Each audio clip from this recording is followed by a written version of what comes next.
Praise the Lord and Happy New Year. We are thrilled about what God has in store for us in 2025. Our theme for this year is divine readiness. Family, our time is now. Here are the announcements for January 2025. At Ascend Church, we recognize the importance of mental health, and we're excited to announce that the Wellness Chat is back. Join us on Tuesday, January 21st at 7:30 p.m. on Zoom for the first Wellness Chat of the year. You can find the Zoom link on our website and social media pages. We look forward to seeing you there. Join us for a special night of prayer on Friday, January 24th at 7:30 p.m. at Rosaryville Elementary School. We invite everyone to come together as we seek divine guidance and support for the upcoming year. Let's unite in prayer, trusting God for a blessed 2025. Your presence is important, and together we can make a meaningful impact. Rosaryville Elementary School is located at 9925 Rosaryville Road in Upper Marlboro, Maryland. We look forward to seeing you there. Join us on Sunday, January 26th at 9:30 a.m. as we celebrate our man of God's 56th birthday. Reverend Andre Krause Jr. from the First Baptist Church of Glen Arden will be our guest speaker. We invite you to be part of this special occasion. For more information, please contact Pastor Tina Crouch. New year, new you, new fast. That's right. We will kick off our New Year fast from January 27th to February 17th. The initial guidelines will be available on our website and social media pages. Be sure to start adjusting your eating habits now to prepare your body for the fast. Attention all ladies. You don't want to miss the first fellowship of the year. Join us on Friday, January 31st for a Vision Calendar Fellowship. All ladies are invited. Details and location will be shared soon. Men of God, get excited. The first Men's Fellowship of 2025 is set for Friday, January 31st. Stay tuned for more details. The month of February is dedicated to celebrating Black history. Join us each week as we honor this important time with songs, dance, and fun historical facts. Attention all singles. Save the date.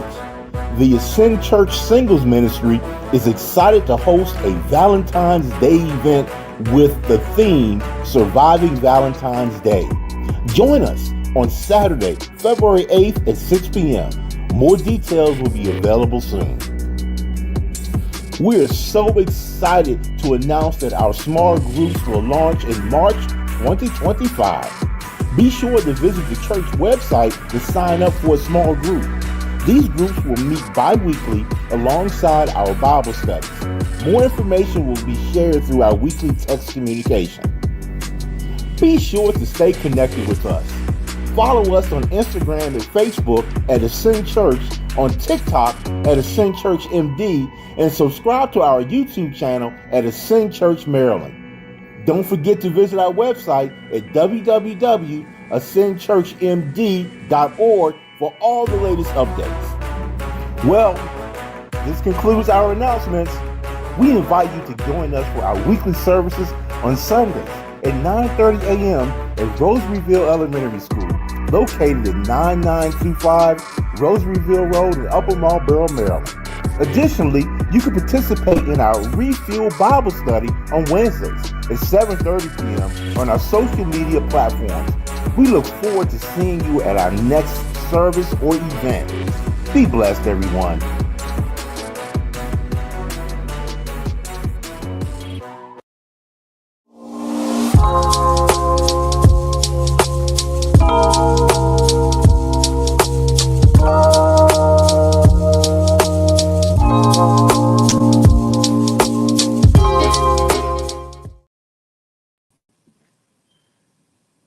Good evening, everyone.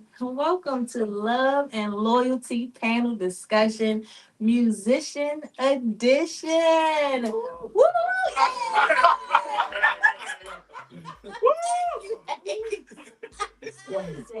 First of all, I came in all awkward because they in it. I'm trying to focus, okay? But no, I am so excited for this panel. I am excited for tonight. I have been waiting for this panel because this panel was supposed to happen in 2020. So 5 years later, praise God, we are making it happen. So yes, I'm excited about that. But I'm also excited that I don't have to host this panel alone. I have a fantastic co-host, my wonderful baby brother, Aaron Crouch. Hello, hello, hello. Praise the Lord, everybody. Lift your holy hands if you're excited to be in the house of the Lord on today. I'm super excited to be here with my sister. As she said, yes, my name is Aaron. I'm the youngest and the favorite of everybody. You cut the So, live off. yeah, it's really great to be here. I'm really excited. This is going to be a good time. Yes, it was until you said that part.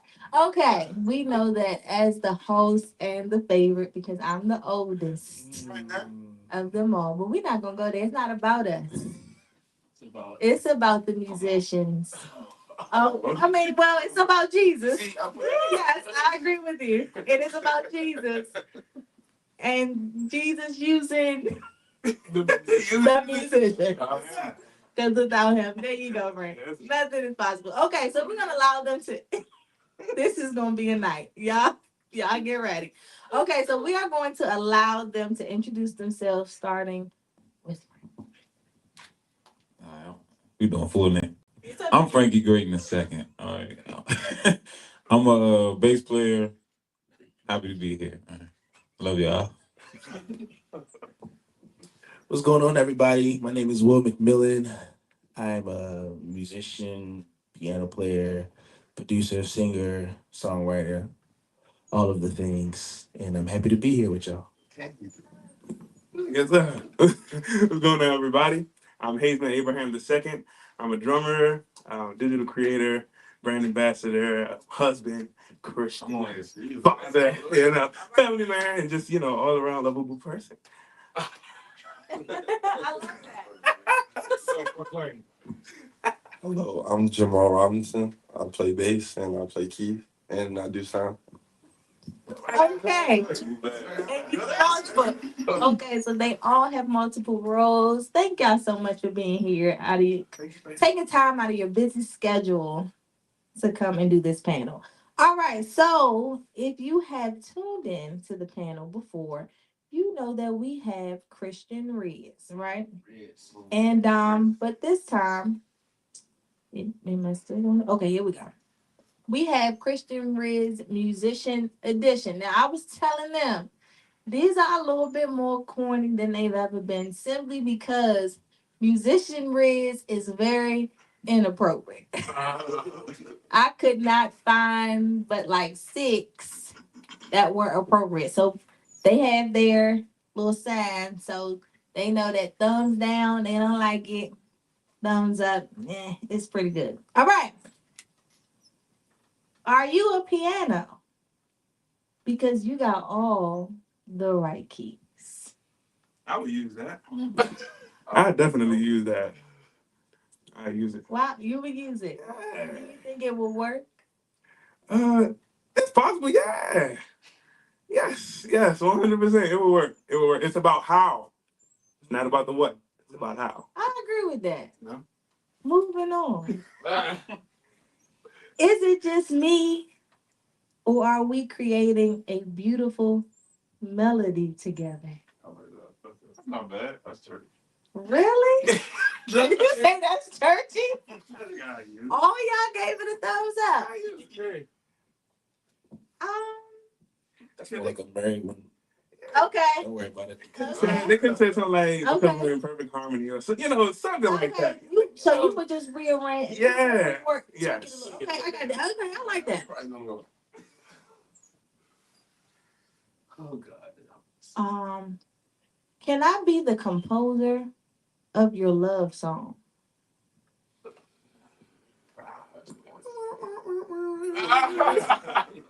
Big man. Yours in the middle. You feel like it's work wittable? Yeah. Okay. We just gotta change some of these words. That's Okay. the distance I thing. told y'all they're extra corny this time because these are the only ones that are appropriate. The word "riz" comes from the word charisma in the Greek. Yeah. I didn't know that. I did not know that. Either. Charisma. Oh, yeah. No. All right. You gotta chill. Last but not least, On the sound. are you a saxophone? Because Got it. I'm sorry, I didn't mean to laugh. We're gonna start over. Are you a saxophone? Because you got me feeling all smooth. No, sir, no. That was horrible. What's That was good. Oh I my was gonna say, are you a bald head? Are you a saxophone? Okay, give it up for Christian Reed. This guy got no date. This guy got no date. He's coming to Surviving Valentine's Day, February the 8th. All right. Now, again, I am super excited to have these panelists here with me. I don't know what it's like to be a musician other than playing my steering wheel in the car. I am a steering wheel drummer. I just want you to know, I do. I play the top of the steering wheel, the hi-hat. I just want you to, okay, it's kind of give it there.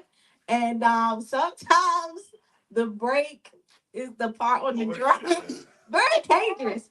Very dangerous. But only in my car, Mom. Only when I'm driving my own car. But yeah, I try to see if I can keep up with the beat because I hear the music better in the car, right? And so, and then I try not to hit the horn. I want the horn to be on beat, right? So I said all that. I said all that to say that my life as a musician probably doesn't match your life as a musician, but I knew that I was called to the ministry of music when I was driving to the grocery store. Frank, when did you realize that you were called to the ministry of music? That's a great question. I thought you would never ask me that, Tim. You know that. I would have to say, I mean, I saw the gift of music at a young age, and I'm gonna go ahead. Spoiler alert: me and Hayes grew up at the same church, so now he can't say that when you ask him. So he got to think of something else. Okay. So yeah, Hayes' dad is a guitarist, but he's just an extraordinary musician. So he got me my start as a musician through another family member, Jarrell Abraham. So he was like the everything in our church. He was drums, then he started playing bass, keys, everything. So yeah, I started learning literally from watching him, like no formal lesson or nothing, just started playing drums. And yeah, so I noticed the gift definitely at a young age, you know, like 5, 6. But because you mentioned ministry, I think that took on a different component, probably like when I was around like 13, 14, maybe, like early high school when I realized, you know, that it has a lot more to do with ministry than just, oh, I like playing drums. I might get a little $100 or something. So yeah, I think the ministry component started to make more sense, like going into like the high school years. Okay. Well, I only pick one person for each question. So next, anybody, you can just come in when you go ahead. 1, 2, 3, and yeah. So I mean, okay. So that same as Frank, growing up in the church. Like he said, we grew up in the same church, and my dad being the music director at the church, my mom being the choir director, family members being the choir directors, and I grew up singing in the church. Actually, I was going crazy, you know, leading some songs and singing in the background as well.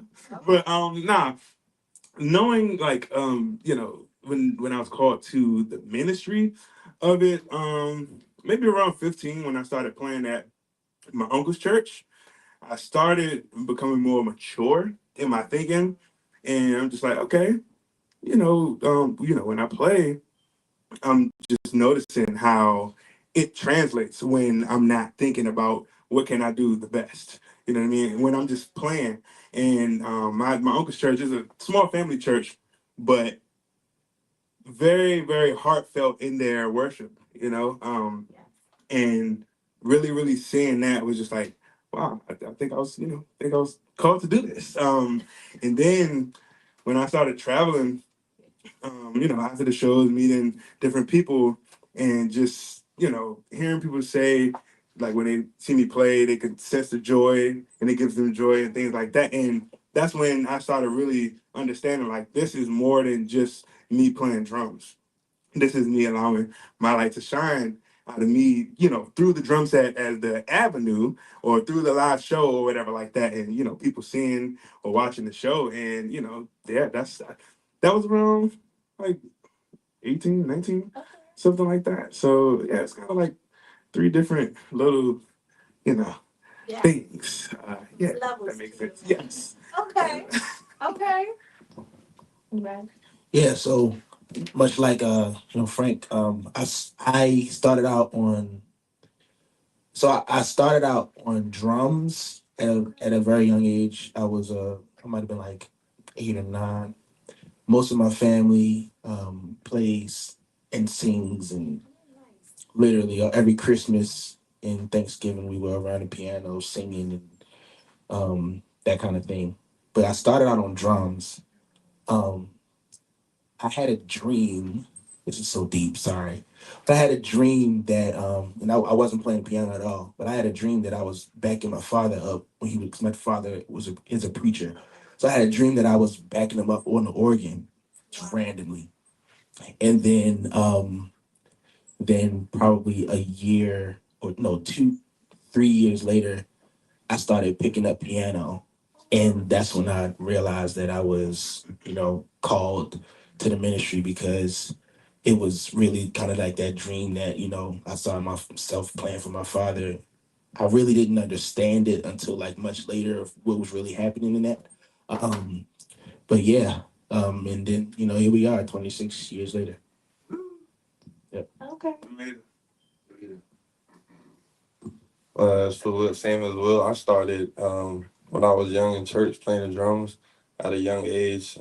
When I discovered that ministry was for me was around 13, 14. I went to Kettering. I got sat down. Well, no, I didn't get sat down. What happened was I had detention, and there was no drums during that service, and everybody kept telling me how the service, not that it was bad, but how kind of like it suffered because of I wasn't there to help. So that kind of like low key, that changed my life around. I stopped being bad so I could play. Like that's when I realized I was called to minister. So Yes, sir. Yes. on my way to hell. But God, but God, but God. Oh, boy.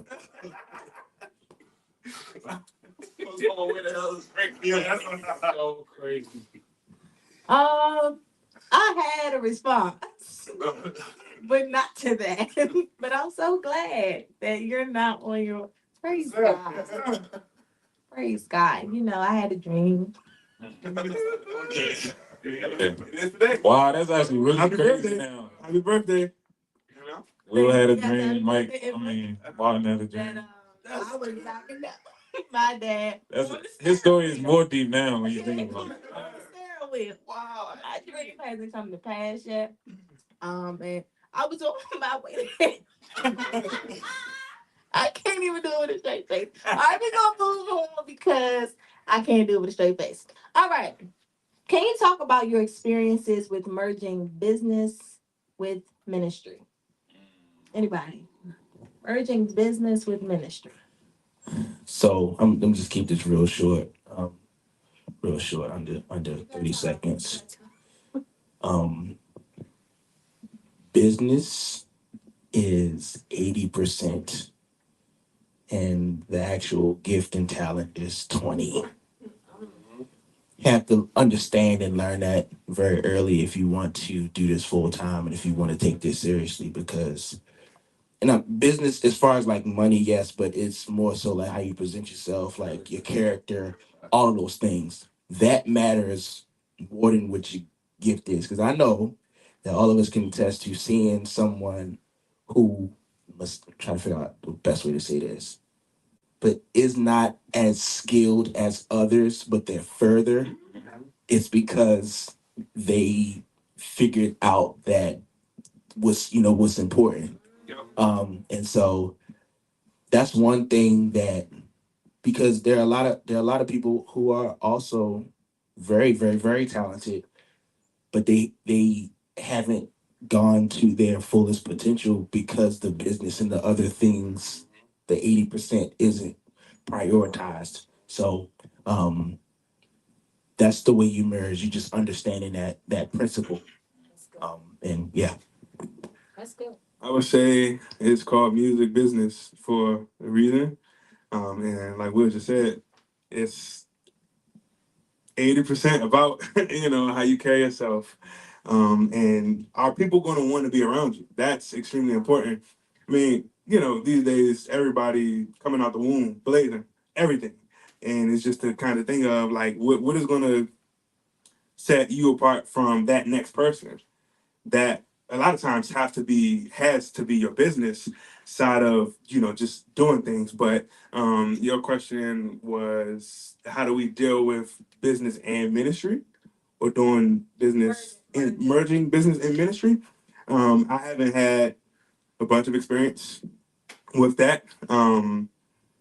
So that's, I honestly haven't had a whole bunch of experience with having to think about like the business versus the ministry, or how to merge them and things like that, because honestly, I've been playing in my family's churches like all my life now. So it's just always kind of been that thing where most times I'm not really looking at it like this huge business thing or business model, unless I'm like signing to be an employee or whatever like that. But I don't know. I don't think it's yeah. I don't think it's nothing too crazy. Y'all can correct me if I'm wrong. No, But definitely. I don't think it's anything too crazy. But just understanding that, well, the church has to understand that um, you got to get paid. And then you, as the musician, you have to understand that how I present myself on social media or out in public is a reflection of the church that I go to. So understand that, and you're gonna be good. To add to that, because y'all said a lot. To add to that, though, I would say as a musician, someone's always watching you. So to piggyback off character is big. Character opens up other doors for you as well as a musician. So I say someone's always watching, whether it's someone younger, someone older, or your peers. There's always eyes on us. Whether you're in the church or at a restaurant, when you're out, I see people all the time. They be like, "Hey, you play for so and so." So you always got to carry yourself with that good character. So. Cool. Yeah, I guess I got more of a testimony, so to speak. Uh, yeah, so I'm a PK like Will, and so I've always played at a family church. Who me and Hayes grew up at the same church. Um, my dad started being like called to preach a lot of other places, and next thing you know, he's like up to be a finalist at like two different churches, and then it's just like we out of there. So he get his own church, and so I become the drummer there probably within like a year or so, and so we were there for a while, and then I started the process of learning bass, going to school for music, kind of picking up keys a little bit and all that, and just kind of finding my way, and yeah, more recently has been the first time where the main church I play at is not the church I belong to. And so I feel like that's more of a foreign concept, and in comparison to how I grew up. You always play where you go. And COVID played a big part in, people not playing where they go. And not just COVID in itself, but some of the, ramifications of COVID, which was like relationships with churches. Some people, the church that they were serving at for however long said, we can't pay you at all, or we got to cut your check in half, or we using you every other week, or, all kind of things that put people's, livelihood in jeopardy. And so because of some of the ways that things went, musicians have kind of been on the like, I got to look out for me type of thing. And so you don't see as many musicians being sold out to a certain ministry for the same reasons that they were before. Where it was just like this family, these are my people. Like now it's like I might be, you might get the level of commitment, but it's definitely coming with a price. Right. And so yeah, I've had to learn that because I do this for a living. That's the huge disclaimer. If you don't do it for a living, it's not as nuanced. But if you do it for a living, you got to make your money.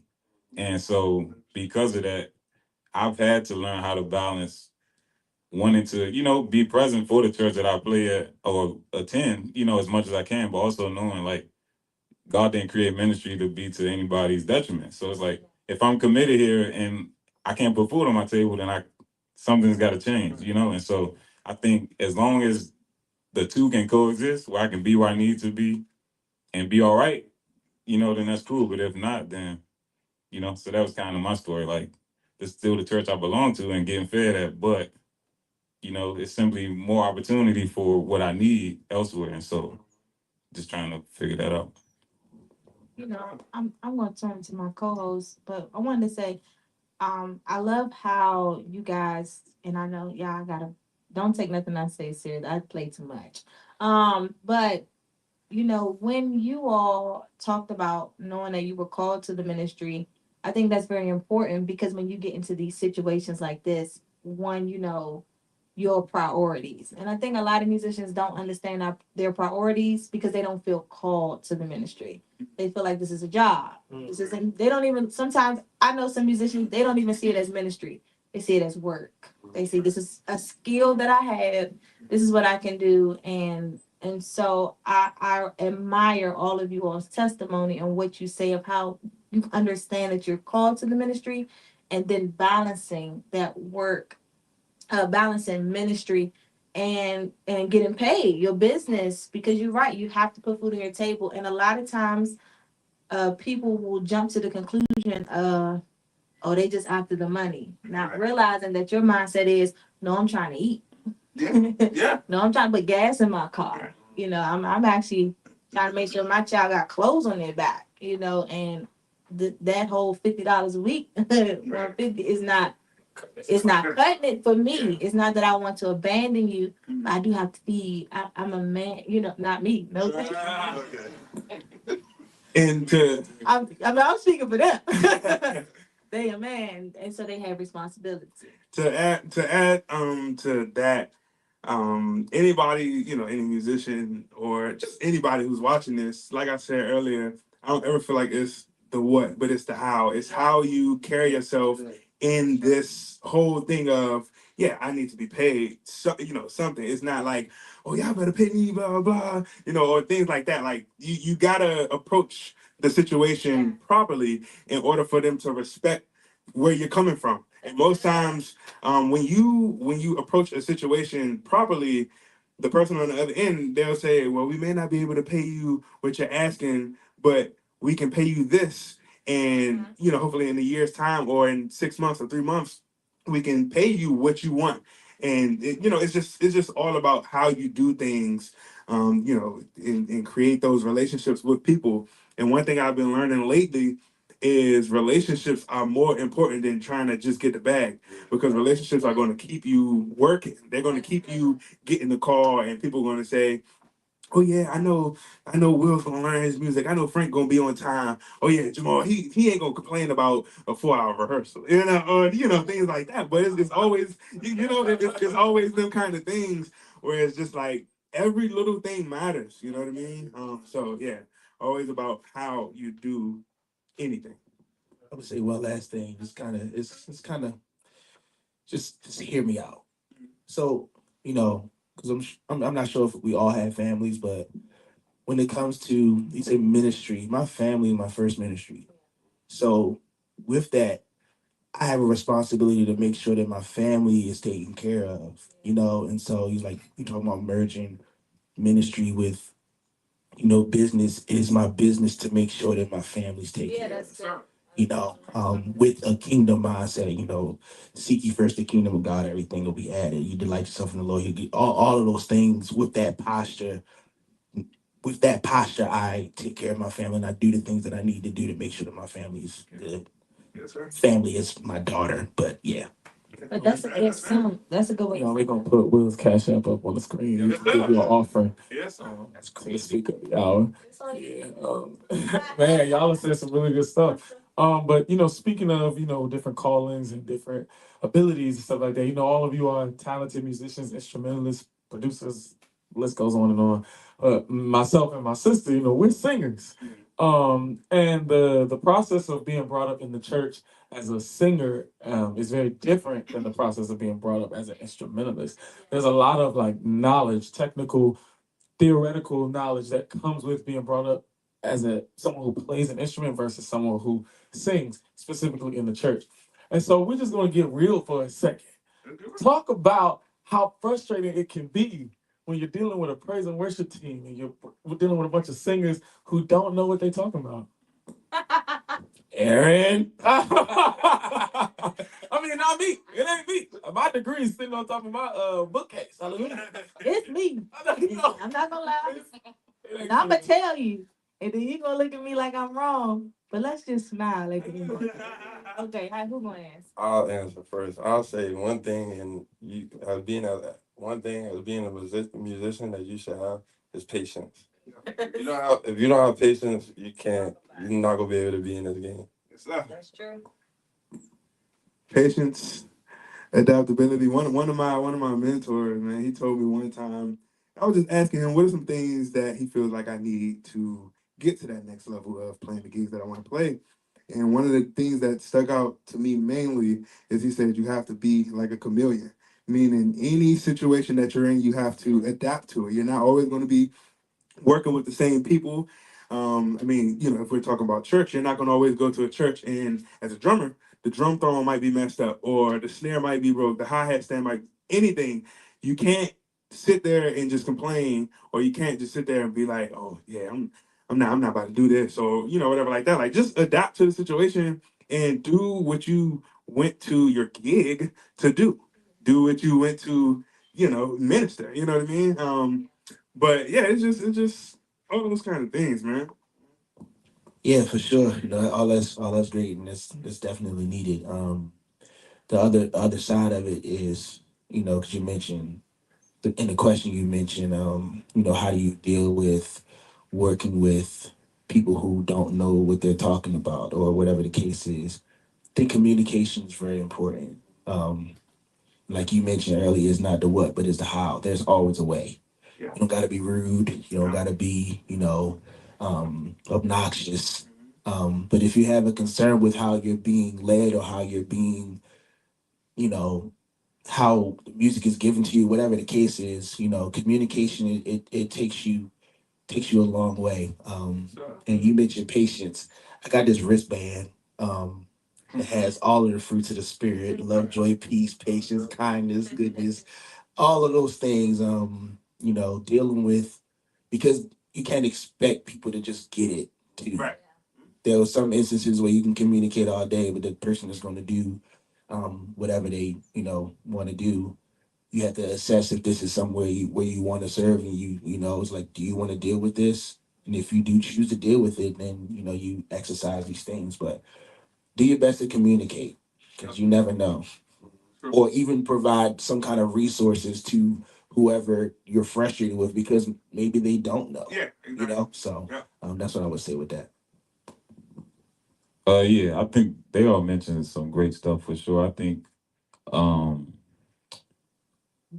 a lot of times what kind of bridges the gap between musicians and singers, there may be like some type of minister of music who, isn't a musician or something like that. So you got like a liaison that's kind of communicating between the musicians and different choirs, praise teams, whatever.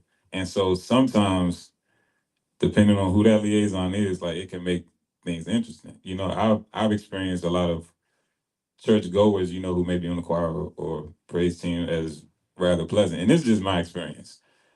I've experienced them usually rather pleasant and like humble, based on what they are aware of and what they aren't. And sometimes these liaisons, because they have a title, they present themselves as if they know more than they do. And so, it just makes your ability to do your job more difficult because because they aren't, as skilled in the craft as you are, they don't understand the value of what you're good at. And so now, it positions you to have to essentially like throw your weight around or prove what you're good at when it's, and that comes into play with like unnecessary rehearsals and stuff. And that's the thing that comes up a lot because it's twofold. If you're not a skilled musician, you should be at rehearsal. But as a highly skilled musician, there are rehearsals that are a waste of your time. And so, those can look vastly different. I don't need to come play every praise in rehearsal. I'll see you on Sunday morning if that's what y'all rehearsing. And so it's like, if you're gonna pay me for my time, then cool. I'm gonna come rehearse whatever. But if you're not, you don't get a free pass to waste my time, once a week for 2 hours just because you paying me on Sunday. And so depending on the leader that you're dealing with, the lines get blurred and it's like, and so for some of us, I mean, all of us up here, we're highly skilled musicians. So, that comes with the knowledge and growing your ear so that, you're in pinches sometimes. I mean, just this Sunday, the lead singer, her voice wasn't good to sing what they said. And no, she's a great singer. I'm not saying that. They bring in a guest. But yeah, like we get there Sunday morning at soundcheck time and she's like, yeah, the two songs I sent, we're not doing those. So it's just like, you just got to go with the flow. But it's like, we are paid decently well at the church that I play at, and it's because of that stuff. You can throw us in the fire, and to us, it's a regular day. You can't do that with every band and expect the same results. Some guys are gonna say, "Oh, they transpose and I never heard that song before." You got to pick something else, and so yeah, when you got a leader, you got a leader that understands your skill set and the value of it, then you don't have to go to bat for yourself so much, but just like, this is my skill set, this is what I desire to be paid, or, we negotiate however, and we can just have a pleasant working relationship without some of the unpleasantries of like the traditional way of doing stuff. I'd like to add on to what Will said when he was speaking about communication. That's probably a word that I use 100 times, tonight as we get into some of the relationship themes. But communication, like a big piece of that is putting your pride aside. A lot of times we want to, like, if we're dealing with a singer or choir director or something like that who don't know what they're talking about, a lot of times it's just like, all right, as a musician, I'm just like, well, whatever happens, it's gonna happen, and you got to understand that that doesn't only reflect on you, it reflects on everybody, especially if there's a live stream. So if y'all live streaming and then there's miscommunication between the music director and the choir director, and y'all go down, then you know what I mean. Then that makes the whole church look bad.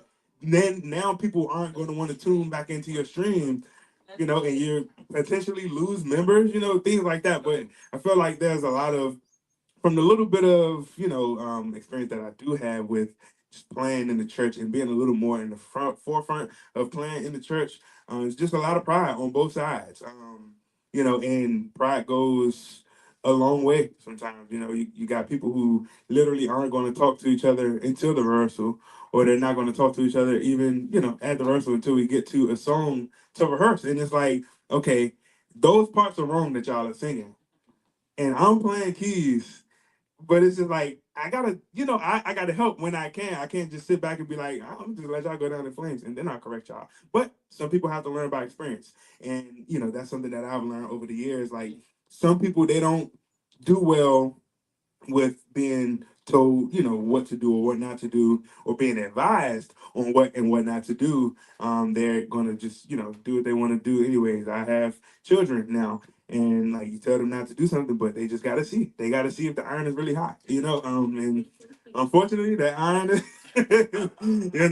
but yeah, communication was a huge thing. But pride, you gotta swallow your pride and communicate. Yeah, man, a lot of you have said good stuff about patience and understanding and preparedness.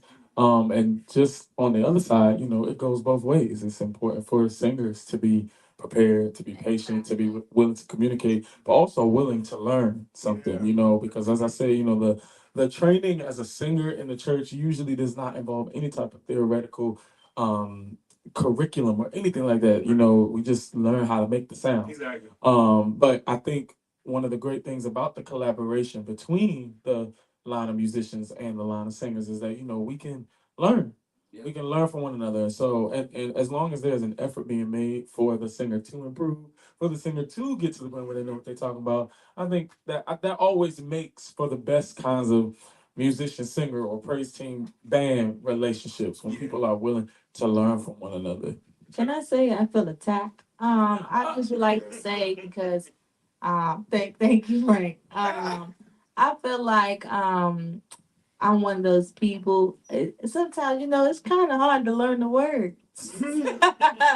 And you want me to come to rehearsal and I need to know the words too. I'm busy. Oh my God. I'll have it on Sunday. Wow. I don't. I mean, that's right. I I'll have one Sunday. And it's a confidence monitor. just feel like you gotta exercise your fruits of the spirit because thank God for the words on the screen. Right. I'm gonna learn the melody. Yeah. And I'm On the call. not always gonna have a note, but I want to come as close as I can with all. I'm gonna come in strong. I'm That coming ain't wrong. That ain't wrong.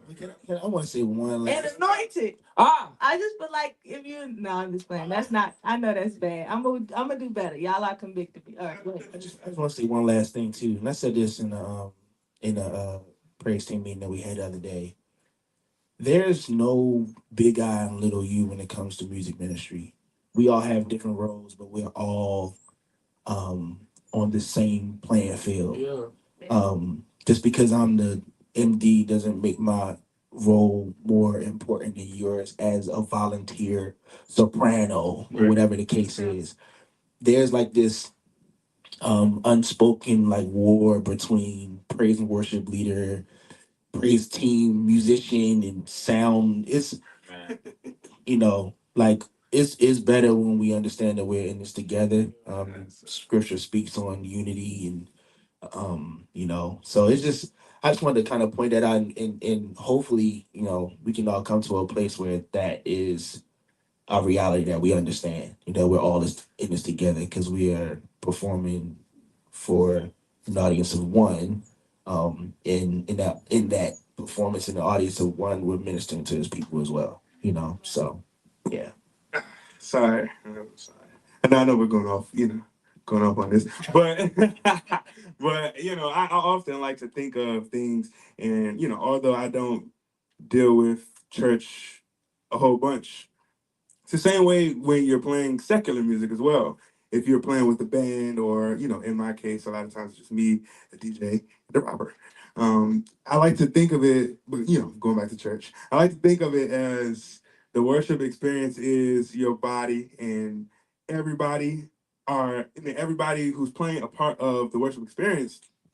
It's your arm, your hands, your heart, your legs, your feet. We all make up the worship experience. So if you play your part, you gotta trust that others are gonna do theirs. Because a lot of times I feel like overstepping happens because of the lack of trust that you have in your music director or in your singer. And a lot of times it is it's understandable. A lot of times I understand why you might not trust this person to. I don't want to attack you or anybody else, but but you understand that this person may not come prepared. But it's just that kind of thing. Like, you just gotta be able to build that trust with the people that you're working with on a week to week basis. And once you build that trust, it's like like a football team. Now you got Jaden Daniels throwing it up to Terry McLaurin, and he trusts that he's going to catch it. You know what I mean? But it's just that kind of thing. So I just want to instill the trust factor of working with the team to make your worship experience what it should be. Because the Bible says to trust in the Lord with all your heart and lean not to your own understanding. Hallelujah. I'm leaning. I'm leaning both ways. Come on, I know that's right. Well, so as y'all know, this is entitled Love and Loyalty, the musician edition. And we got the musician out the way. Now we're going to talk about the love and the loyalty part. Hallelujah. So, Jamal, we're going to start with you, brother. But everybody feel free to comment. So, one of the... And all of you are at different, stages in dating, relationship, marriage, blah, blah, blah, blah, blah, blah, blah, blah, blah. But all of you are musicians. And so at one point or another, you have or will be on the road doing a lot of traveling, stuff like that. That's just a part of the life. Whether it be on a contract, on a tour, 6 days, 6 weeks, 6 months. When you're specifically in the dating phase, can you talk about some of the struggles or how you deal with being away from your whoever you're courting, your wife, fiance, girlfriend, whatever? Just some of the struggles that you face and different ways that try to stay focused. Hallelujah. Dang, I mean, they said not a word. Jamal. I said your name. Well, I can only speak from my experience and from being in church. I know I'm engaged. Everybody know. Hey, baby. But, so, I can't speak for anyone else, but growing up, I was told, don't lay where you play. So, and my mentor told me that when I was like about 17, 18. So, like y'all said about character, about the, so I'm losing it, bro. But about the character, about having character, that plays a part. So, after service, I don't really. This is me. This is me personally. Me, I don't do too much of hanging out with certain. Being as a musician, you know who's messy, who's not. Yes, sir. Everybody goes into the little cliques after service and stuff like that. Me personally, what I do to stay out of that and stay out of trouble, not that I'm looking for trouble or anything, but when I finish playing, I say goodbye to the musicians and I go home. 'Cause that's all I like to be. So that's from my experience. So there, stay away from and I can't, for being on the road, I don't go on the road. I'm not famous like Hayden. But when I am on the road, I do the same thing. I mean, I just kind of stay to myself. That's the type of person I am, though. I'm just to myself person. That just keeps me out of trouble. I talk to who I talk to. I hang with musicians. I don't really be in, we're talking about love. I'm engaged. So I'm not in, a female space, giving them The eyes. yeah, the eyes and can I play you like a keyboard and all that stuff. Nah, it's different. My man, it's different.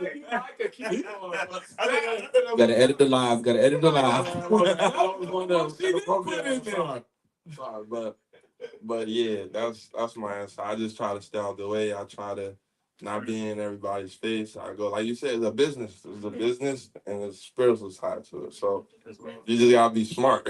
You know what I'm saying? You know what's what, so that's all I got.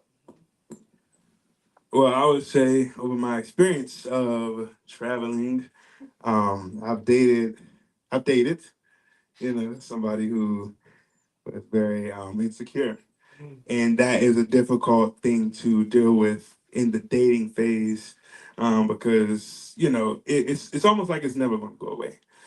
And a lot of it has to do, unfortunately, a lot of it has to do with maybe how they were brought up, maybe not having a mom or a dad in the home, or seeing um, that example of unity between man and woman. Um, but for me, what I do is communicate. Communication is literally the number one thing that has helped my wife and I come from like 4 years of dating to now almost being 3 years married, and I've been on the road since since we met, kind of. So it's just about that kind of thing. Like when we first, when I'm talking to y'all now, when you first meet that person, have a conversation with them. Let them know what it is that you desire to do. Hey, I would like to travel. Sometimes that means that I'll be away for 3, 4 months, maybe 2 years. Is that something that you're ready for? I mean, of course, like when you meet somebody, those things take time to get to those stages, but it's very, very important to communicate that, because you don't want to, just be all willy-nilly and oh, we so happy, and then you get that call that you've been waiting on, and it's like, all right, I'm about to go on the road, and then it's like, what? You about to go on the road, like, and then I mean, social media is huge now, so if if you're seen around other women and things like that, it's the kind of thing of like, oh, who is that? Who is that? Who is that? So it's all about in my experience, that communication factor. Marriage counseling helped my wife and I a ton. And then I think you were talking about, how do we stay away from the like cheating and all of that type of stuff. One thing that really helped me, and I can't pinpoint where it is, but reading Proverbs has helped a lot. Just, as it speaks about wisdom, and, as it speaks about other, women and things like that. It just helped me to understand, like, dang, this has been going on forever, so it's nothing new. But in my life in other areas, building discipline as well. Because it's being real with y'all, when I'm out on the road, I have a hotel most times, and anything can literally happen if I allow it to happen. When you're at shows in the secular realm of it, and maybe even in church too. But when you're out and you're playing in front of people, there's always going to be women around who are going to want what you have, whether that be status or whether they like how you are as a man and they want that just for themselves. Like, if you're in a relationship, you have to practice discipline in other areas of your life in order to really, really be able to fight your flesh when it comes to some interactions and things like that. Because even if you're not looking for it, it may find you, and you have to be prepared for that. So the biggest thing for me when I go on the road is communication. My wife and I, we talk every day, almost all throughout the day. I let her know, hey, I'm about to go in the sound check. I'm gonna be in here for about 3 or 4 hours. I'll text you when I get out, or if she's at work, blah blah. Like, and we'll FaceTime, everything like that. But that's how we are able to stay connected. Sometimes I will bring her out to where I am. If I have a show here in the DMV, she's always coming. Or sometime, like in a couple weeks, we're going to Vegas. I have a show out there. But those are the like sometimes sacrifices, musicians, because you have to spend your money to fly your person out. You know what I mean? And that's something that I've been learning. Um, and I'm just trying to give y'all things that has helped me over time. So you have to be willing to make that sacrifice, whether it's money, whether it's your time, whether it's your energy. Sometimes I don't feel like texting, or I don't feel like being on the phone, but that's the sacrifice that you make, because how you feel isn't how your partner feels. Most of the times, I can be away, or like Jamal said, I'm a homebody. I be chilling out. I be out the way and all of that type of stuff, but everybody is not like that. And if you're gone for a day and your partner says, "Oh, I miss you so much," like I've had to get better at this. When my wife says that she misses me after I'm gone for like a day, I have to get better at not saying, "Oh, I only been gone for a day." But that communication, she's expressed to me, like, when you say that, it doesn't always, feel the best or whatever like that. So it's just about understanding how to communicate and how to talk to each other. Yeah. And it's not a thing of anybody like being clingy or not clingy, because that's a huge thing as well. People don't want a clingy person and stuff like that. I don't think I mind that. You know what I mean? But yeah, just being real, it's just that kind of thing. So if you're gonna be traveling, I would say communication is a huge thing. Building up the discipline to be away on your own around so many other people in the world. Temptation is temptation, and you have to learn how to fight it.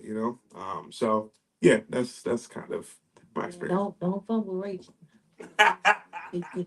You don't do that, okay? But text and say a day is too long. I missed you when I was gone 5 minutes. So I left. That's right. I got in the car. Exactly. Yeah. So all of those points are amazing. Speak to more of the spiritual side of it. Go back to my wristband. It's faithful wristband of mine. Man, I had it on for a year. It helps me, real talk. But one fruit of the spirit is self control. Um, you cannot be a musician that wants to do the right thing and wants to please God and not operate by relying on the Holy Spirit. The Holy Spirit is going to give you what you need when you have those moments of temptation. There are going to be women everywhere. There are going to be people everywhere and there are going to be people everywhere that, like you said, want something that you have. The reality is, you're on the road and you see these different people are drawn to you. They think they're drawn to status, or they think they're drawn to how you play, but it's literally the glow that you have and what God has put inside of you. So I don't really have anything to do with wanting you. And a lot of people get tricked in thinking that this person wants to be around me because they like me. No, they don't like you. They see something on you, and they want to be a part of what they saw. And the enemy tricks us into feeling like we're wanted and we have to be accepted. That that goes into, also, sometimes, there are deep rooted reasons why we allow certain things. Maybe you were rejected at some point in your life, but somebody comes to you and say they want to be around you, and you're like, oh, this person's accepting me. But the Holy Spirit is the only one that is the one to reveal that to you. So you understanding that, and you realizing, God, like letting God know, I cannot do this without you. I can't do this without you. That's literally the only way He'll lead you to all of the things that we're saying. So yeah, exercise that self-control. It'll take you so much, and then realize it's really nothing out there, man. Like, it's if anything, the results of whatever comes of you doing whatever you do, or cheating, or whatever, or letting the girl come to your room, or whatever the case is, or getting a number, it's just gonna be a headache. I know a lot of musicians that's gone on the road. That's one thing I ain't never played with. Like, now, I have done dirt. Don't get me wrong, but when it came to going on the road, and I never did that, because a lot of unwanted pregnancies and these different things that, because everything come with a cost. Everything come with a cost. Just got to choose your heart. It's being Having discipline is hard, but also having someone text you and say, "Hey, I was late," is hard as well. Got to choose your heart. The way you do that is you have the Holy Spirit exercise self control. Yeah, it's good. I Well, so I'm married now for 4 years. No, but speaking of like the transition, dating and all of that stuff. So when I started dating, uh, my wife and I were both in college. So she was in school in Philly, I was in DC, and so my relationship started pretty much long distance. Like, she was doing what's called a co-op, which means, like, instead of like regular semesters, her year was split into like trimesters. So it's like she would be in school for a trimester, then doing an internship for a trimester, and then just keep like rotating like that. So her internship was home in DC.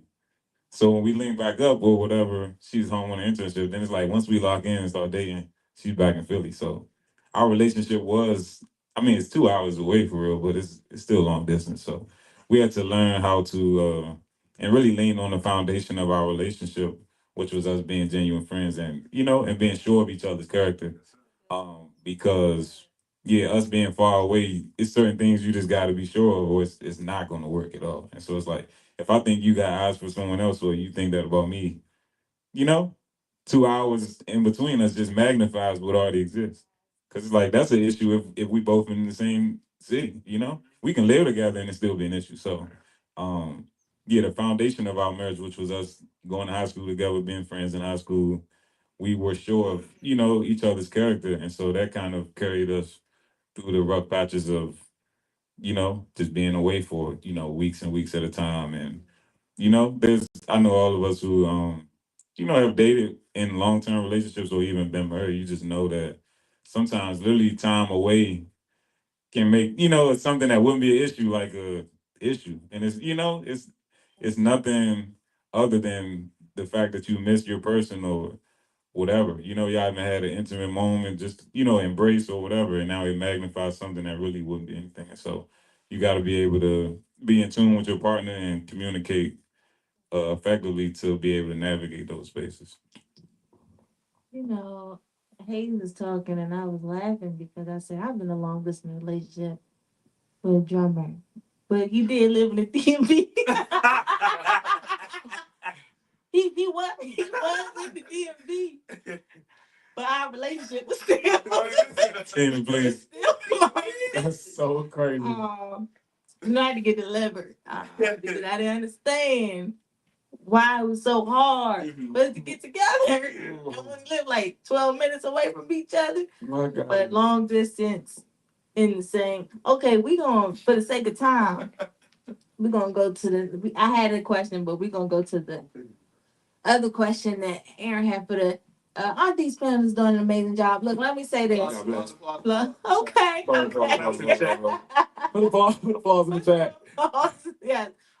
Put some hand clap emojis in the $, Will McMillan.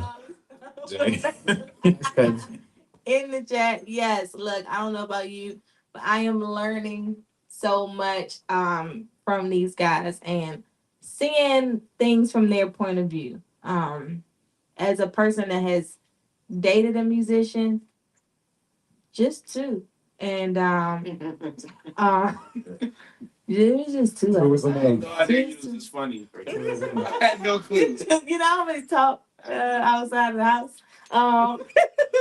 But if y'all ever come, you know, I got a lot to say. But I will say, like, I dated like two musicians, and the demand of time that you have on them. So you're starting to see you can't be so demanding because your ministry, your job is already very demanding. Now, it is important, like you all said, to make that balance, you know, have a balance, make that time for your partner. But I dated them, I was very young, so I didn't expect I expected a lot. Can I tell my story? But now that I'm, you know, maybe 15 years older, I don't expect. I mean, I've changed my perspective, but we don't have that much time. Go ahead. Something's wrong with my sister, y'all. Praise God. Okay, so as we all know, there are a lot of stigmas around being a church musician, and the main one is that y'all be cheating. Okay. That's the main one. That's what they say? That you can't. That's what they say? You never do that. Hey, I You never heard that one. that one. Yeah, man. You know. Hey. I got one. Y'all a hoe. That's what they be saying. We allowed to use that word. They be saying. You can say that, but when I said something about playing the truth, Poor monkey. There you go. I'm sorry, Pastor. I'm sorry, Bishop. I thought that was a gardening tool. They might take this live down. I apologize. Loose. Y'all are loose. Fast. So how have you dealt with this stigma? You know, has it caused issues for you personally when you've gone to date someone? You know, they're not willing to date you because they make assumptions about you. Have you been the musician that was unfaithful? Have you struggled with that? Yeah, let's just talk about that briefly. Yes. I was horrible. I was horrible. And what helps? Shall I do it again? Oh Lord. But no, really, like Linked in his Amazon storefront. no, but really, man, like you have to, you know, there is a stigma, but it's up to you if it's true or not. That's good. It's up to you to change the narrative.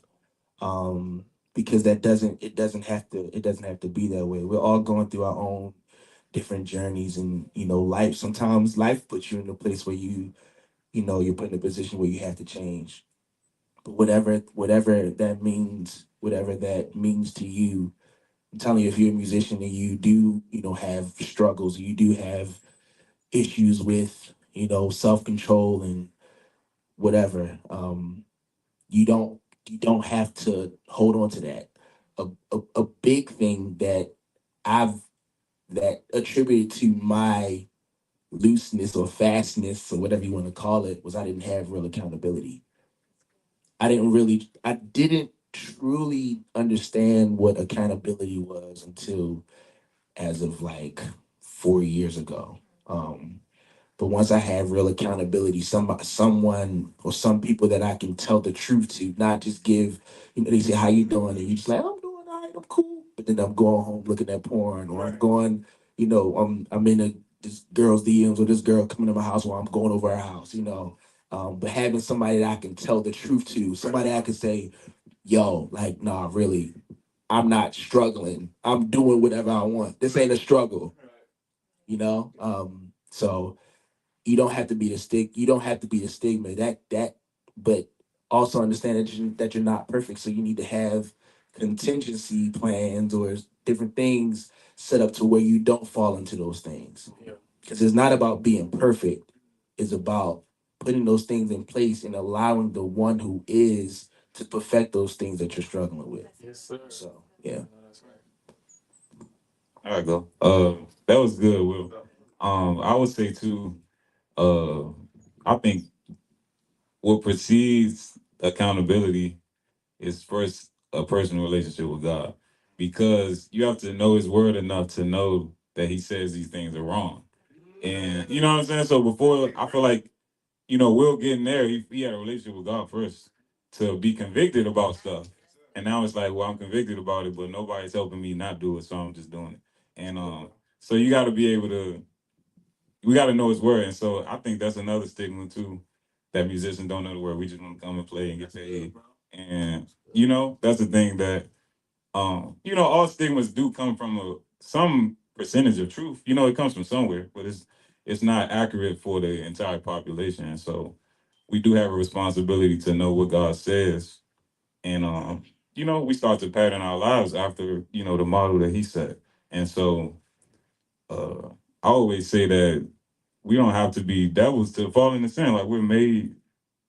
with sinful nature. You know what I'm saying? So you can be decently on the straight and narrow, and trouble can find you. You don't have to be looking for trouble to sin. So we need accountability, whether you consider yourself a good person or not. Like, trouble is always near. If you're in a good space, like, you could be down the next day. So we need accountability to be able to, pursue righteousness, whether we feel like we up to it, or it's like, oh, I need some help right now. Like, we need accountability on a consistent basis, and yeah, to know what the Word says, so that we're disciplined in the flesh for those moments when you ain't so weak, or whatever that struggle could be, if it's drugs or women or attention. When that thing comes about that you struggle with, you got enough self-control to say, like, I know that thing is appealing to me or whatever, but like, here's what God says that I am, or about that thing. And so, having a brother to be able to be transparent with me, or whatever, that accountability looks like, keeps me where I need to be until I'm back thinking straight. And as y'all talk about accountability, I would like to advise anybody who's still listening to this right now, to not look for somebody who's just going to agree with everything that you do or that you say. You need somebody that's going to hurt your feelings. You know what I mean? Like, progress doesn't come by just being perfect all the time. Because if you're perfect all the time, then what are you progressing toward? You know what I mean? So that accountability piece is huge, and that's one of the things that has helped me actually, just with my everyday life, and keep me on track with, oh, maybe I'm, I mean, I know we're talking about the relationship stuff, but just other areas of your life that you should be doing something in. Keep a friend group around you who are doing what you are doing, or who are doing what you want to do. You know what I mean? And people that can help advise you in these situations. Pretty much all of my closest friends. One of the things I've been wanting to do for the past couple of years is just get deeper into my word and actually know the word for myself. So that's something that I really put into practice starting last year, and just, because it was something that was never really huge for me. So, Frank, my guy Alton, Dre, Jeremy, all of them, they know the word. They have the answers to probably 97% of the questions that I would have about something. But having that surrounding, don't be hanging with, with dudes who just out to get the next kitty. You know what I mean? Like, because if you're just hanging with people like that, it's just like, you're going to fall into that, whether you want to or whether you don't. Like, if that's all you're seeing or if that's all you're around, you're going to adapt that mentality. So your surroundings play a huge role.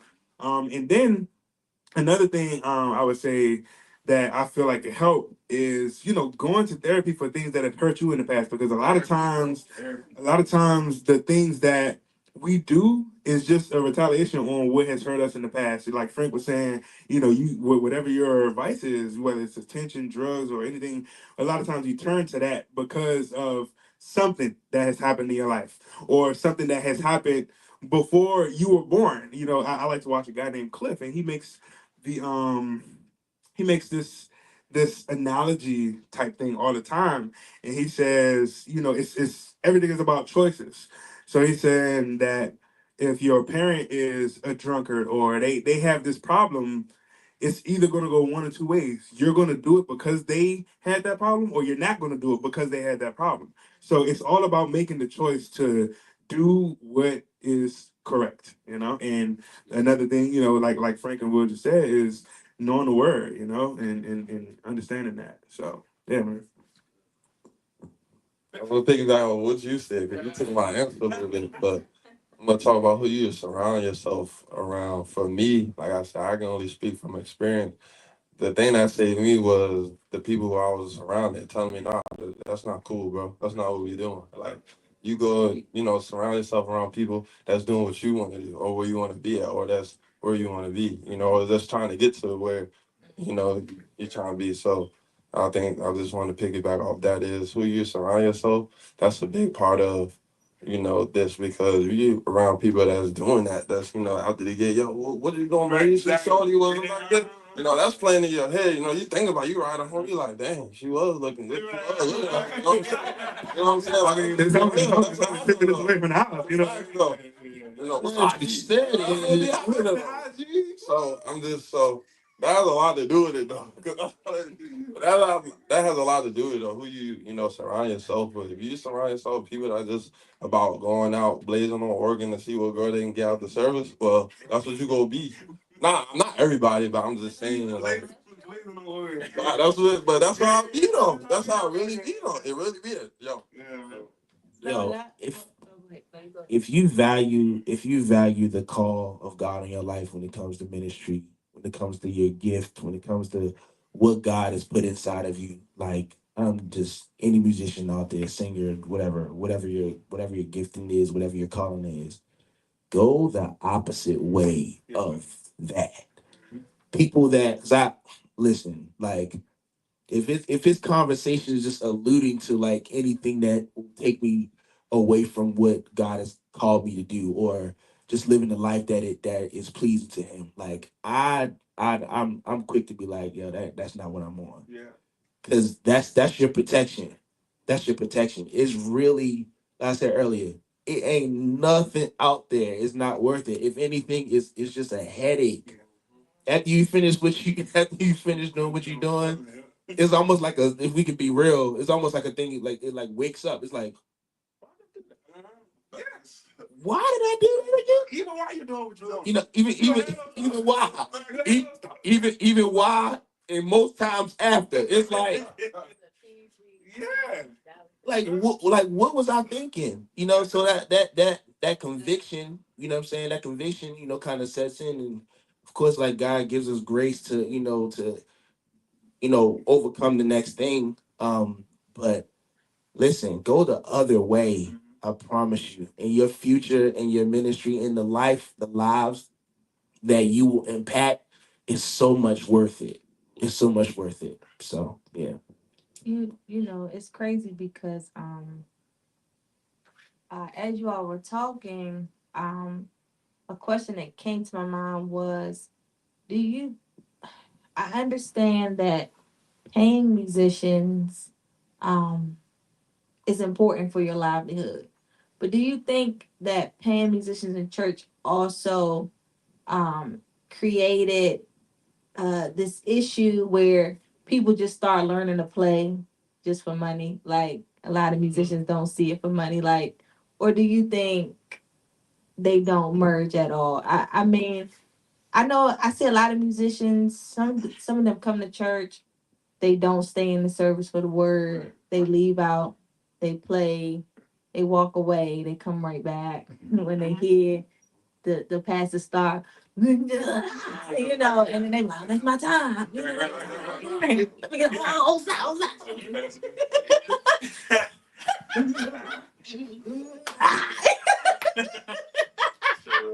I don't know how to. Jesus, He don't do Jesus, that. Jesus. Bob, He turned up a little bit. yeah, he do turn up a little bit though. High. You're like, whoa. Okay. Frank, you already know what I'm talking about. Yes, he will call your name though. But do you think that has played a role, or do you think that's just their character in general? Like, are musicians actually saved in church, like, or are they just coming to work? This is the thing. So what's that? I don't know. No, you good? So for me, and I'm grateful that I know and have heard what I've heard, because I don't have a bunch of experience with the church musician life. I didn't, continue in that after a certain age. But I definitely think that it's a spiritual maturity thing. When it comes to, like you mentioned, staying in for the word and things like that. It's all spiritual maturity. Like when I was younger, I didn't really care what my uncle was talking about when he was preaching, but it wasn't until I got like 15 and on to where I'm like, okay, at some point I'm gonna have to start making my own decisions. At some point I'm gonna have to, live my life on, not necessarily on my own, but I'm gonna have to do my thing. And listening to the sermons as I was younger, I didn't always understand everything, but the little bit that I did understand, it helped me a lot, and it made me hungry to begin to understand more. So, the whole pan, musicians thing. I mean, for me, you can't make it too easy. You can't make it too easy for them to um, get what it is they want to get out of your church and then be gone. And one thing that I could say is, like, a lot of times as a musician, you would, let's say you got a service at 8, and then somebody call you for a 9:30 service, but your service might run over 9:30, but you're still going to try to, you're going to try to squeeze that time in. And I want to advise y'all, don't do it. Even if the church is 10 minutes away, you just never know what can happen. You can get a flat tire, you know what I mean? Like, and then you end up being late for whatever other service you just took that's only 10 minutes down the road, but now your tire's flat, or now something wrong with your engine in your car. You know what I mean? Like, it's just, it can always be something. So that's also a big thing as well. Is that greed. I feel like some musicians are just greedy. They want it all to themselves, and that's just something that we have to, it's not something that we learned from our quote unquote OGs, to be honest. That's something that they've never taught. Well, I've never heard. I don't know about y'all, but I've never heard no OG, tell me until my later years that it's like, some things just ain't worth it. You know what I mean? Like, you're spending more time, you're spending more mental energy trying to figure out, all right, how you gonna make this play work versus, oh, well, if it's gonna be tight, let me just go ahead and call my brother and see if he could do it. You know what I mean? Or something like that. And things will always come back to you when you make those wise decisions. And you keep yourself from looking like a fool. But as far as, like, the whole pan musicians thing, I chalk it up to spiritual maturity. And yeah, I just think it's that kind of thing. I was gonna say, for some musicians that I know, I feel because me growing up, I never got paid. I didn't know you get paid to play in church until I turned 17, 18 years old. So I didn't know that. I grew up Sabbath where they was like, oh, you play them? Go ahead, play them. Don't go over there for free. Yeah, no, you get a ride home. That was up there. But for me, I feel like some of the musicians, they starting to, when the money start coming into play, Mhm. and like you said, like trying to get squeezed this church and this church, I feel like you start to lose the love for your gift. Yeah, man. I feel like you start to, in a way, start to disrespect, misuse it. I'll say that That's in a way to where now it's not about ministering. It's about shoot who paid me the most, Right, who yeah. paid me the most, you know. And when you get into that, I feel like that's when it starts to get a little cloudy, you know. So I seen some musicians drop because of that, you know. That starting to get a little bad because of that, because it's money hungry, not caring about the thing, not caring about the pastor, stop caring about their character, just care about how much do you pay me. That's all they care about. How much do you pay me? And that's bad. So That's a good point. You got something, Aaron? Frank. Hold on, Aaron. Yes.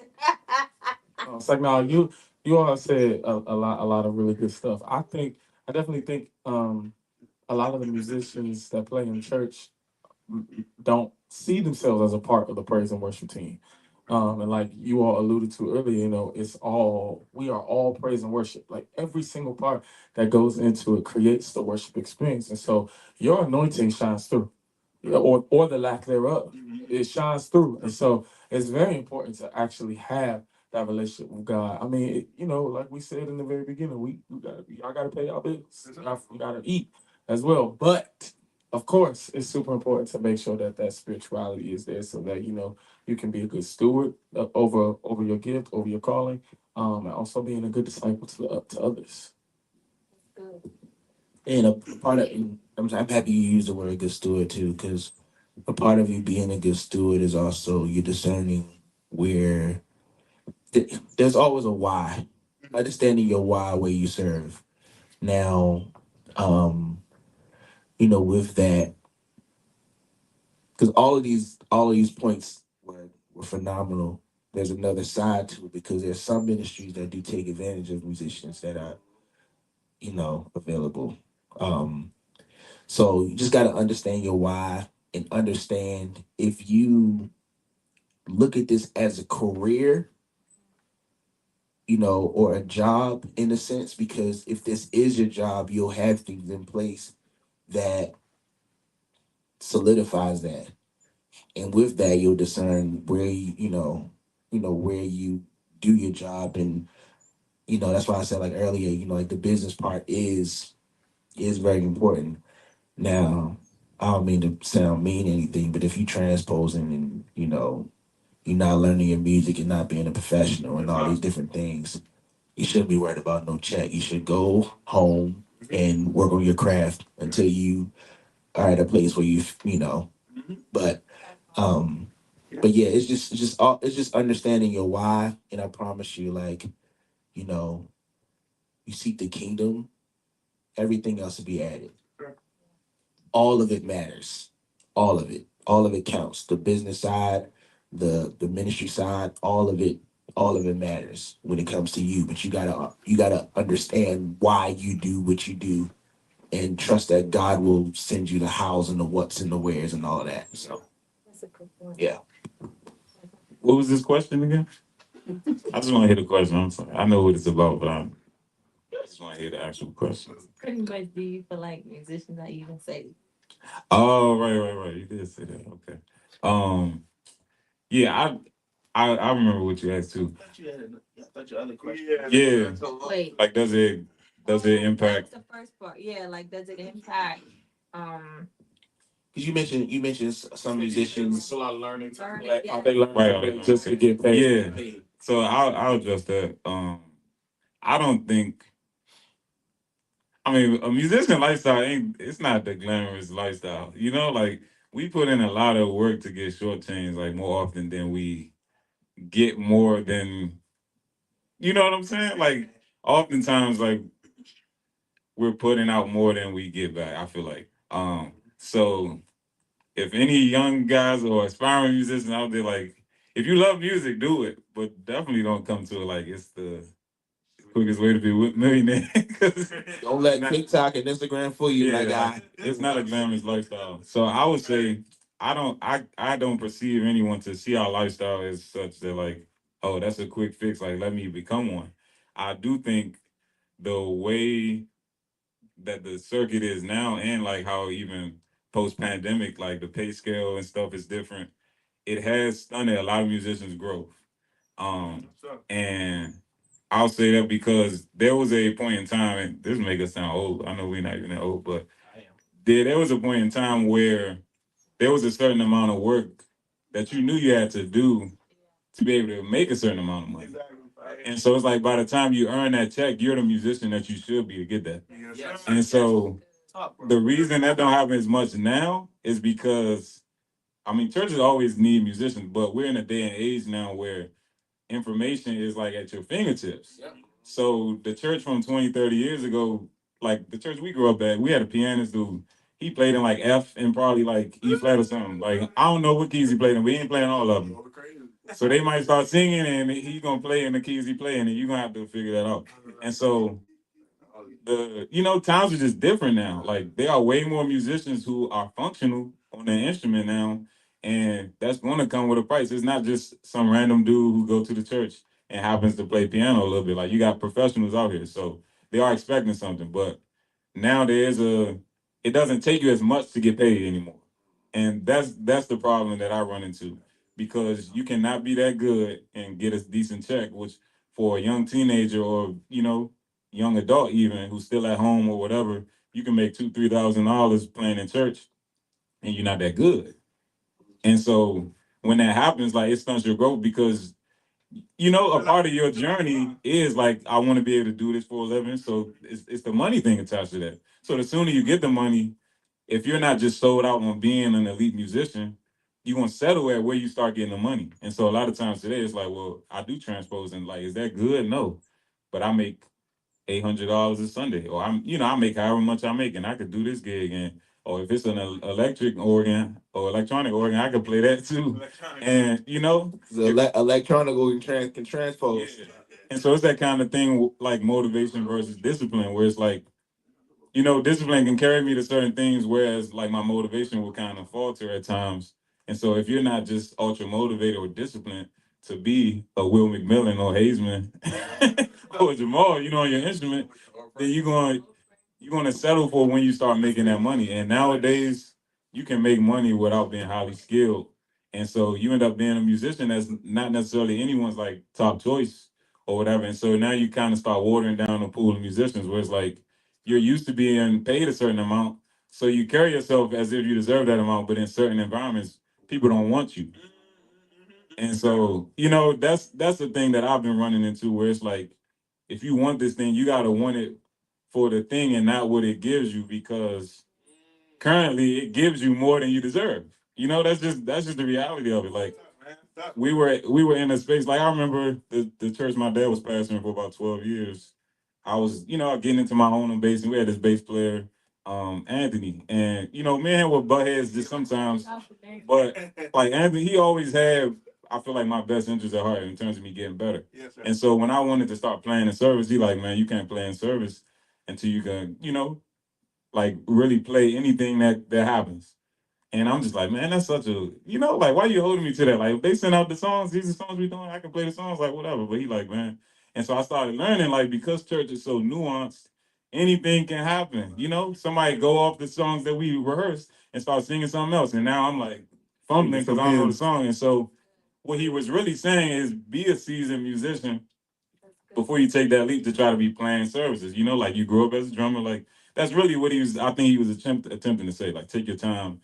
And so by the time I was really doing that, I felt like I was a bit of a music library. Like, whatever hymn you sing, I'm probably gonna know it. Yep. And contemporary song, churchy, whatever. Like I done been around the sun enough now to know, like, no matter how random a church service get or whatever, like I'm ready for it or whatever. And so when you've been in that type of environment, it just grooms you to be a highly skilled musician, and be in it for the long haul. Whereas now, it's like if you get the money too soon and you ain't sold on being an elite musician, you may never become one.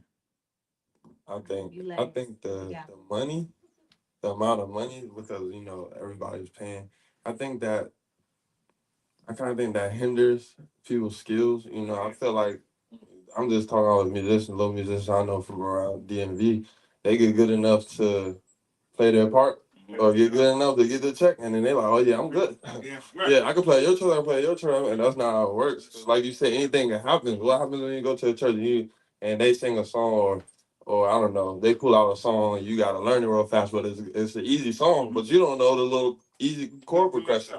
You know, Will calling out chords for you. He's on organ, you're on keys. You can't play the little he's able, but you want to play at the mega church down the street or play at this church. You know, so I feel like yeah. So I feel like we don't have those OGs anymore that be like, nah, go home and learn that. No, you can't play here yet. You need to learn your keys. You need to learn your bass notes. You need to because now I feel like not us or some older guys are doing a disservice and making the younger guys handicapped by saying, "Oh man, you blazing, man. What's that? I don't know what you did. You just show me that."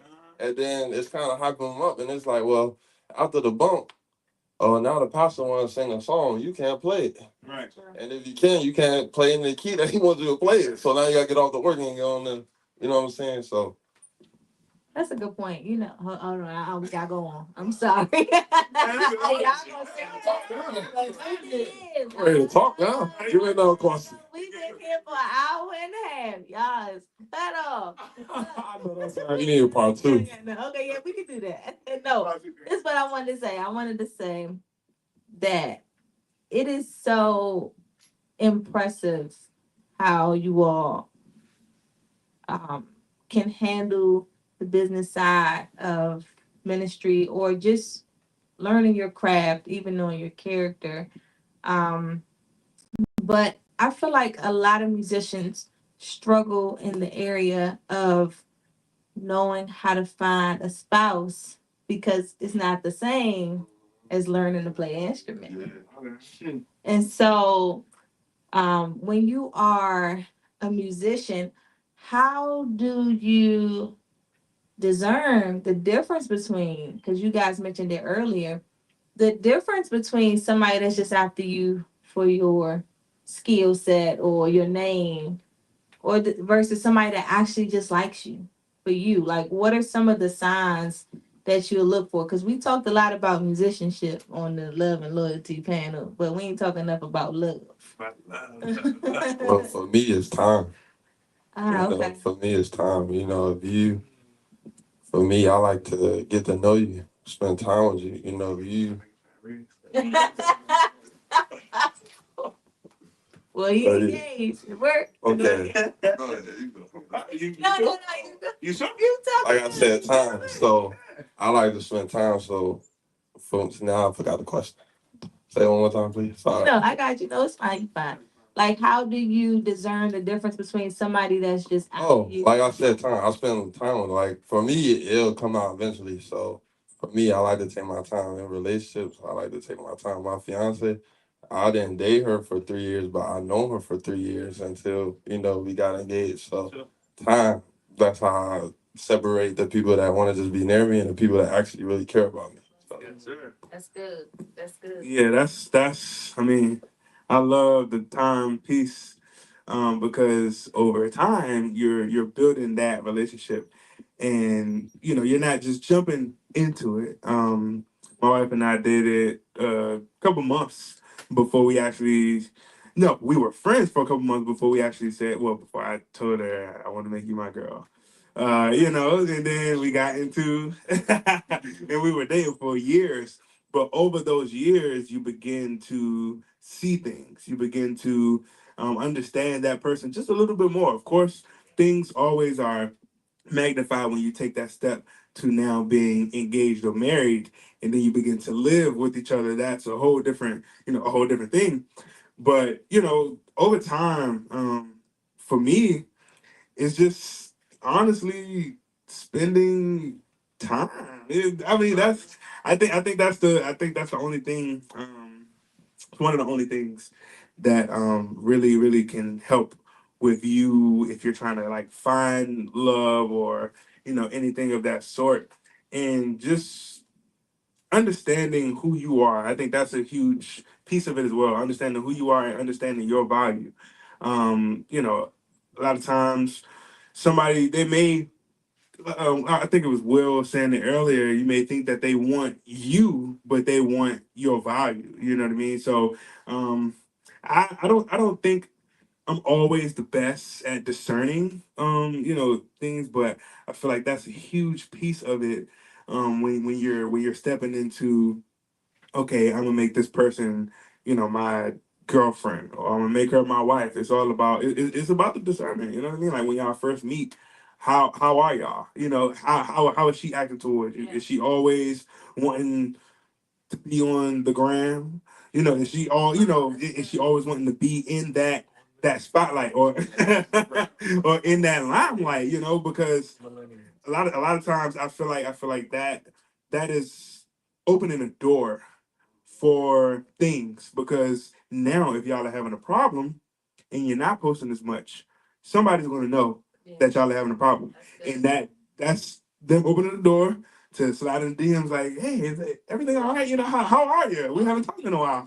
You know what I mean? So one of those things, like just yeah, that discernment piece is like huge. Yeah, that's phenomenal. And also, I would say friendship is important. Because this is the thing. We're all musicians, and our careers and our what we love to do, it does take a portion of our life.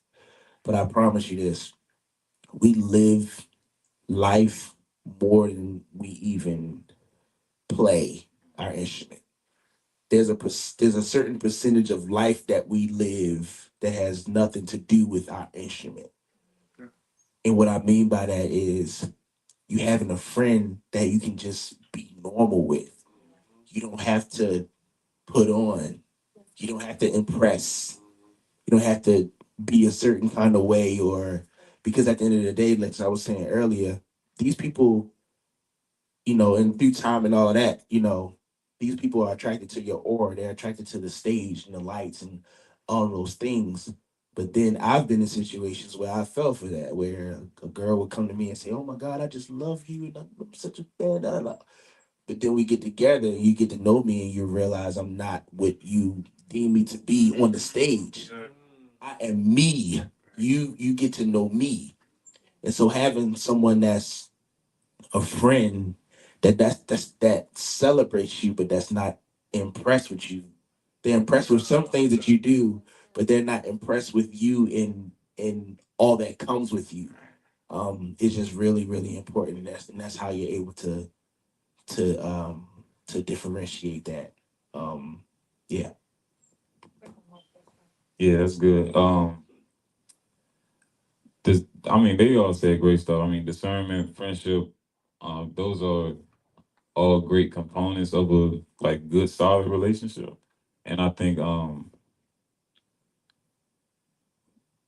I mean, I hate to say in this day and age, obviously that's the time I grew up in, but it seems like there's just often a priority on something that God created, but like not doing it within the context that He made it for. And so, like, I've never in my life seen, like, there's a term that's used, like, called test driving when it comes to, sex and getting to know a person. I've never seen that prioritized as much as now in my life. It's a prerequisite for dating for a lot of people. And, I see people posting about it and, pose about it and people agreeing with it. You know what I'm saying? It's like, sex is great where God created it to be.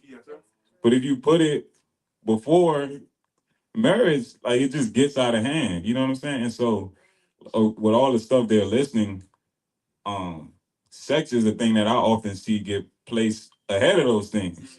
You know what I'm saying? So you find out that you like having sex with this person, but you don't know about them. All these traumas and stuff we talk about. You don't know what they've been through. You don't know what kind of family they come from. And so, God forbid you get pregnant early with a person you don't know. Now you playing catch up to try and figure out, do I even like this person that I gotta be around for the rest of my life because we're having a child? And so that's one of the things that frightens me about like the current dating pool. Like I'll be like, I get it, and I know I don't get it like literally because I'm not in it. But like when I see that kind of thing, I'm like, bro, like, you know what I'm saying? Like, sex is cool. You're like, don't get me wrong, like it's great within the context that God made it, but like when you put it before getting to know a person, you're not giving yourself a fair shake. You know what I'm saying? Like you bringing a lot of things at play that is like God didn't intend for that to happen yet. You know, like He wanted that to be at the end when you're already sure of the person that you're with, so that it doesn't get in the way of anything. And it's up to you, priority. And granted, like I said, we all got a sinful nature and all of that stuff. So it's not like I'm not saying I don't get it, but you know, there's got to be that relationship with God that says like He made this thing for this context, and yeah, it's like He made sex for marriage. So when we do it aside from marriage, like we just bring in a lot of potential like problems. Yeah. And in this generation, it's just often put before. It's like I don't gotta know you. You know, I think you cute. You know, whatever. We had a good time at dinner. Let's go. You know, let's go do our thing. Like that. That just be the vibe. You know what I'm saying? And it's like once you do that, yeah, it's like now you want. Oh, she clingy or she da da da. And it's like no, God made sexual marriage. So you know, your wife wouldn't be clingy for one sex, but this girl that you did it with, yeah, she has feelings that a wife would naturally have for a husband, but y'all ain't committed to each other. So she's not crazy. Y'all are just dumb. Bar. Yeah. So a quick piggyback off of that. Speaking on the portion of like the sex before marriage thing. When Rachel and I were doing, my wife's name is Rachel. When we were doing marriage counseling, we did it with my uncle and my aunt, and they were saying while we're doing marriage counseling, we can't. And I don't think it was very difficult. I don't think it was difficult because we built that relationship to where we had the open space to be honest and talk about things and just have a good time without, touching each other, So I definitely think that that's important to, to the development of your relationship is just take that time off, see if you can take that time off and just build with your partner one-on-one, have some honest conversations, have conversations about money, have conversations about family, have conversations about just a bunch of things that you're going to have to deal with when y'all are actually, tying that knot and being together for the rest of your lives. You don't want your relationship built off sex. That's it. Yeah. I was about to put you on the That was spot. it. That was it. That was just 2 seconds. 'Cause we That's got- good. That's good, Doc. See, flesh. I wanted to end it with asking Aaron, as a singer, do you have the same issues? Like Because with you're on the stage, so with women, like you get approached because. Let me tell you, they love Aaron. That's Sorry. I'm so sorry. let me say something. It is not the same being a singer and being like somebody who plays an instrument. It's not the same. Just because my brother, spent most of his life being the musician, and stuff like that. So, it ain't really the same. Or maybe I'm just blind. I don't be paying attention. I don't be paying attention. I be focused on the songs I gotta sing. I be focused. Ain't God good? And I mean when it comes to the like people coming up to you because of the stage. That's what I mean. I mean, yeah, I got people trying to tempt me and stuff like that. But I mean, women coming up to me at the church on the stage, stuff like that. I fully could not care less. I don't even be paying attention. You be the one having to tell me so and so was in your face. Well, I didn't even. I do. I don't even know. Movies. I truly and No honestly. honey dipping in front of me. I truly and honestly love it. Honey dipping is crazy. I'm just saying, bro, ain't gonna be none. Don't start no stuff, won't be no stuff. I mean that for all my brothers. These are now all my brothers. Well, some of y'all are already my brothers, but I'm making the rest of y'all my brothers. And don't start no stuff. And it won't be no stuff. I don't play that. If I see it, I will cut in. Okay. I will give you a speedboat. No, I'm just playing. Listen, I got tunnel vision. I got tunnel vision. And that's fine. But just like they've been saying, you might not always see it. Right. And That's so what I'm what saying. you don't see, I see. I know that's right. And when you don't see them anymore, I did it. I never saw him to begin with. I want you to Look at know. that. They disappeared because of me. That's right. And you will continue to disappear. Look, I know y'all got some no. I don't want to hear no clicking of the microphones. Aaron was rapping. I don't want to hear no clicking of the microphones. Look, we're gonna have to do a part 2 because these brothers got a lot to say and y'all get tired. It's really good stuff though. It is really, really good stuff. We didn't really get into much of the points of love and loyalty. I want to say one, thank you. You all are amazing. You guys shared a lot of insight on the ministry side and the love side of dating as a musician. I love how you all really agree with not dating. Don't be messing up yourselves where you play, because then and all of that other stuff. It's just, as a steering wheel musician, when I'm playing and the men are driving up on me, I'm talking about gifts. I'm talking, what I'm saying? I can't keep driving at the speed in which, I have to get over and just take off, because I'm trying to stay focused. Yes, I'm ma'am. trying to learn the song, Frank. I'm trying to learn the song. I'm trying to learn the Just song. don't get in an accident playing a high hat steering wheel. That's, I'm focused on her playing the brakes. That's yeah, well, crazy. you can't get an accident playing the brake. Now look, I see the thing about it is I've been doing this for a long time. So, my skill level is real high as a steering wheel musician. And y'all not really, y'all know how to play instruments that still. They don't move. Like you set them up and they Our right there. instruments move the people. Yeah, You need a moving drum set.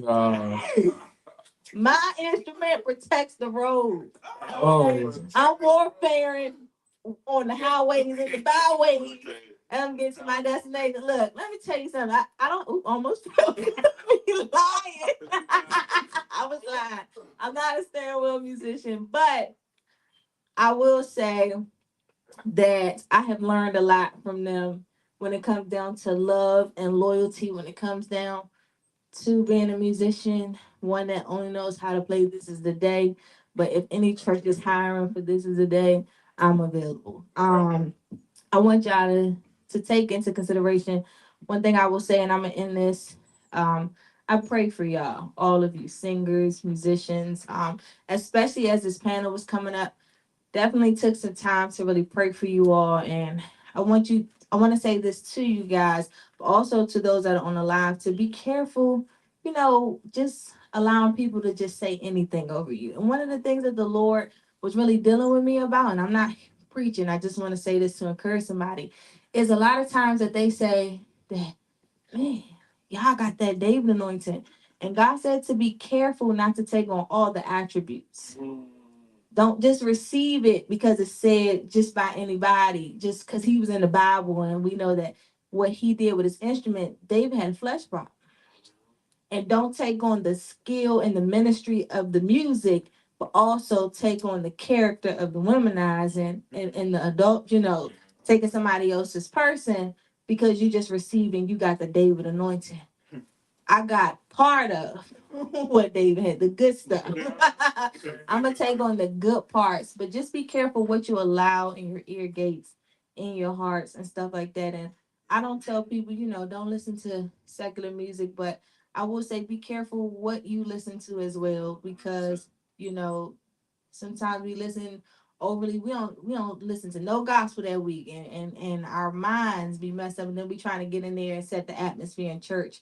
And setting the atmosphere and just playing is two totally different things. So, I'm just here to encourage you all. Be careful, musicians.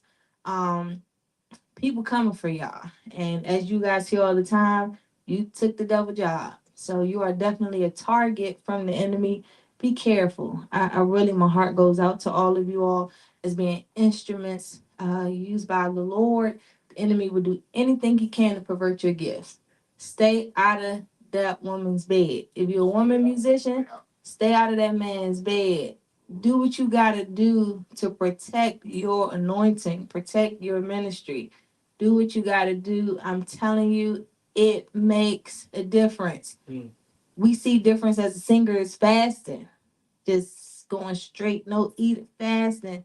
You'll see a difference in your playing, disciplining yourself. So even though I'm just a steering wheel musician, the way God protects them roads when I fast, it's a whole different anointing. Look, I want you guys to be blessed. Look, I am grateful for the Love and Loyalty Musicians Edition. We are definitely gonna have a part two, because we didn't even get into the difference between groupies and fans. We have a whole lot more questions. Can you date a groupie or a fan. And so we got a lot more to talk about, but not tonight. Somebody, Cut his mic. yeah, cut the system. Cut the system. Again, I want to thank my pastors for allowing us to have it. Bishop C. Andre Crouch, Executive Pastor Marsha Crouch, the entire Ascend family. Look, I'm over the singles ministry because it's not my time today. But I'm telling you, one day it's gonna be my time, and I'm gonna get a singles ministry to somebody else. But while it's still my season, look, I'm not saying this to get somebody. The Lord told me it's still my season, so I'm mad if you like me now. I still gotta be single. But look, I know, right? Ain't it tough? But we have an event coming up February 8th, Surviving Valentine's Day. Now, I know it sounds crazy because you're like, dang, you got to survive it. Some of us do. It's tough to see love all going on all around you, and you're not a part of that kind of love, having a boo. But it's also for those that are dating, that are not married, because we want you to go out to dinner, and, you want to be booed up, but we don't want you to put yourself in a position where you're going to get knocked up. So we're going to have some tips to safely date on Valentine's Day so that you can go home righteous. So it's not just for those that don't have a date, it's also for those that do. And it is the week before Valentine's Day. That's Saturday at Milk and Honey in Camp Springs at 6:30, 6 o'clock. I can't remember. But you can come. And we want to see your face in the place.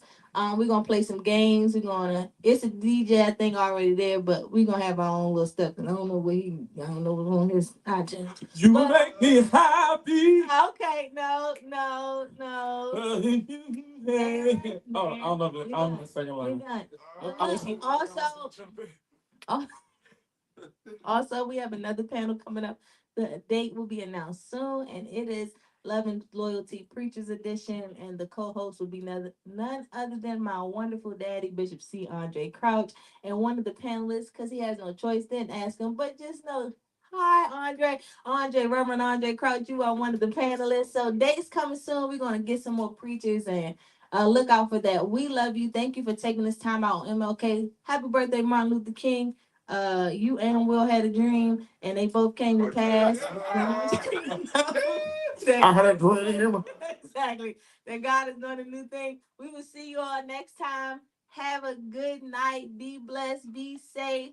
And keep playing and all that good stuff. Good night.